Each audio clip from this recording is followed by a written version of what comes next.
So this is pretty cool. Of course, I got a white one, but this one actually says Cobra on the back of it. Has the side scoops, the cow hood. This is pretty neat. Oh man, guys, what is going on today? The Creator here, back with another video with my buddy Derek right over here, or Eric, whichever you want to call him. I don't know, I've been called both. We in his beautiful SN95 that is Coyote swap.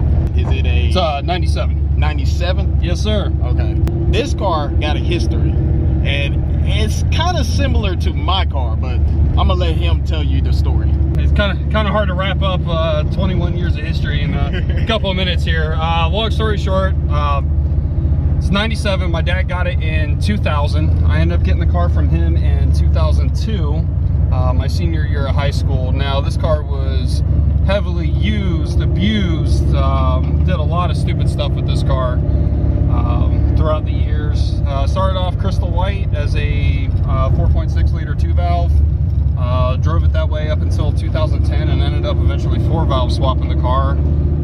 Drove it like that for quite a few years until that motor decided to let go. And then my dad, my oldest son, and I, we did all the body work on this car. The grabber blue and black two-tone paint job, believe it or not, I came up with it playing Forza on Xbox.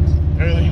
Yeah, that's around on my son's Xbox, playing Forza, and that's where I actually came up with the paint job on this car, and ended up making that happen. Put the 4-valve back in the car up until 2020, and then it let go. What 4-valve you had? Was it like... actually got a Mark 8 motor. Okay. I got a Mark 8 motor, and back when the Corral.net was still around. And ended up getting a set of 98 Cobra heads, and apparently we're not going this way. So yeah, they decided to block us off. Well, you yep. Probably go underneath that. That's the end of the road. Yep. So we're not going that way. Gotta turn around. Yep, I don't even know if we can turn this thing around in here. But you know what? We're gonna try. All right, so here's to editing out a 14-point turn, or hell, we'll leave it in there. Who cares? Hope you got video of the car before I did this. That way it still looks pretty. Oh, don't hit him. Just ignore the chain link fence marks in it. All right. All right, we did it. Yeah, we did it. All right, we're alive. No harm done. We survived. All right. Say cheese!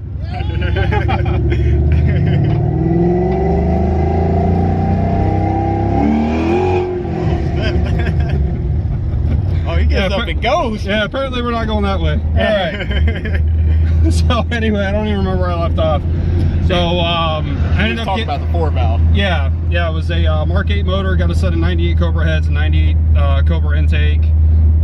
Ported the intake, cut the runners, yada yada yada, long tubes. That motor ended up letting go July of 2020, and I don't know if it was just like convenient timing or something in the universe saying I needed to do this. When I first did the grabber blue paint, I wanted to do a Coyote swap on the car, but I just couldn't afford it. I'm not gonna BS around it. I couldn't afford to do the swap at the time. Just had my second son. Wasn't gonna happen. Like 3 days after the 4-valve let go, my buddy over at Bernie's Speed Shop in Ocala, like, hey, saw your motor let go. We got this extra Coyote motor here. Its core motor needs to be gone through, but... Wow, really? Yeah. So he ended up like practically not giving it to me, but for what Coyotes go for, it was a pretty, yeah, I couldn't argue with the price, so I just bought it, brought it home. I'm like, all right, well, we're gonna make this happen. All right, let me ask you this real quick. So I got a Gen 2 block, no heads, everything else though. Yeah.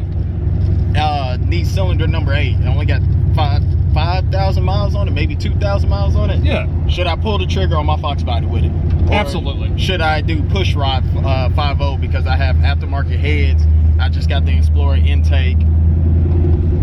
These Coyote swaps are just cool, man. It gets a lot of attention. I mean, I'm also gonna make it into a track/drift car. So. Yeah, and especially with drift, these Coyotes love RPM. Okay. These things love RPM. Now, I will say, to cut costs and just for the ease of it, the stock T45 that was in this car literally bolted right up to the Coyote. I changed nothing on the trans to bolt it right up to the Coyote. as we all know, the T45s are good for like 400 horsepower, and then you're kind of, you know, on borrowed time with them. Yeah. So I know this thing's a ticking time bomb, and they don't like RPM. And if I've got this thing mounted to the floor and it pegs over like 7,500, when I go to shift, it doesn't like it very much. Like it clutch all the way to the floor and it kind of sticks. So I would definitely go a different route. Eventually I plan on T56 swapping it. I wanted to get the car together, drive it, take it to some shows, get it out there, work the kinks out, and eventually I'm going to T56 swap it, and it's probably going to get some boost thrown at it. What boost route you trying to go to? Probably Pro Charger. Ah, yes. Yeah. I love the sound of Pro Chargers. Yeah, absolutely. It just, you pull up at idle, it's obnoxious, and you know, I love it. Everybody knows what it is. Everybody knows what it is, and yeah. You see C-Car coming up with a big hood, little tires on the front, big tires on the back, and it's got that whine to it. You're just like, you know what, I'm just gonna let him go do what he's doing. I'm not gonna mess with him. Yep. All you hear is that shh. Yeah. All right. Yeah, and then if they want to play a game of F around and find out, well, they get to find out. They find out. Yeah, kind of getting back to the story of the car, we got the swap done. Unfortunately, when we did it, it was right after, you know, COVID and everything happened. So it actually took me almost a year to get the control pack for this car, and kind of put things on a damper. So it took me 2.5 years to actually finish the swap.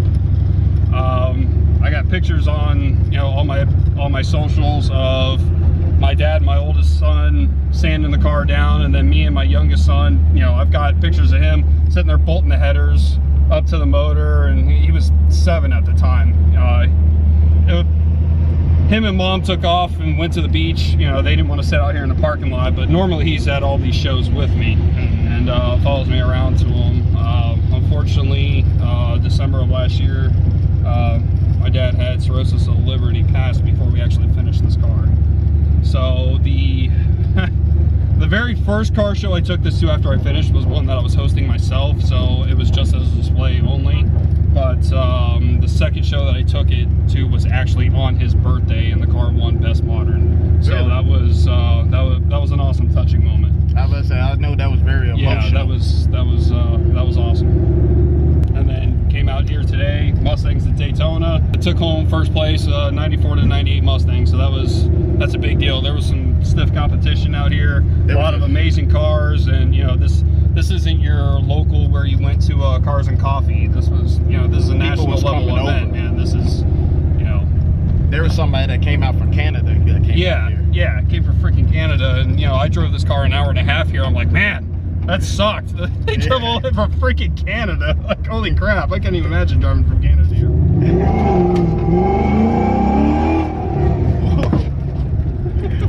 Hey, there was a bump there. The whole camera goes out the window. Yeah, I know, right? All right, well, let's go ahead and park this thing. Hey, this feels great though. This really does feel great. Quick run through of the build. Is it a it's stock motor? Yeah, so it's a essentially stock motor. It was a Gen 1 F-150 motor. Like I said, the motor had to be gone through, so I pulled the heads off. One of the main differences in the F-150 motors and the Mustang motors are the intake cams.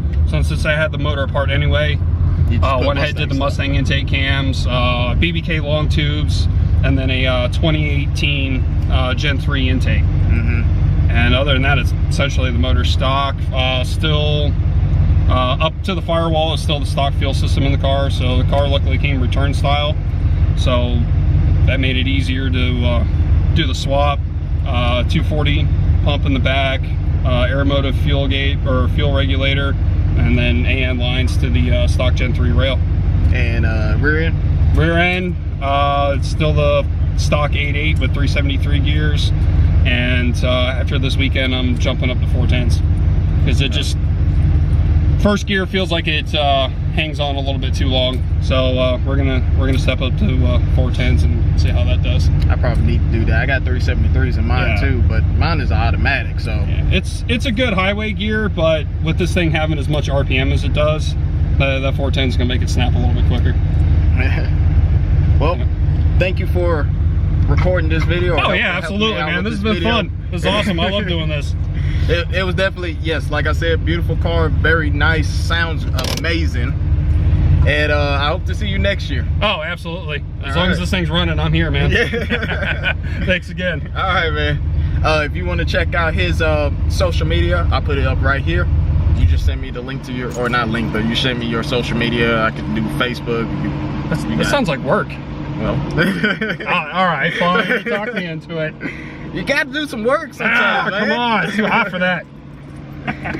But all right, guys. We'll see you in the next video, all right? See you guys.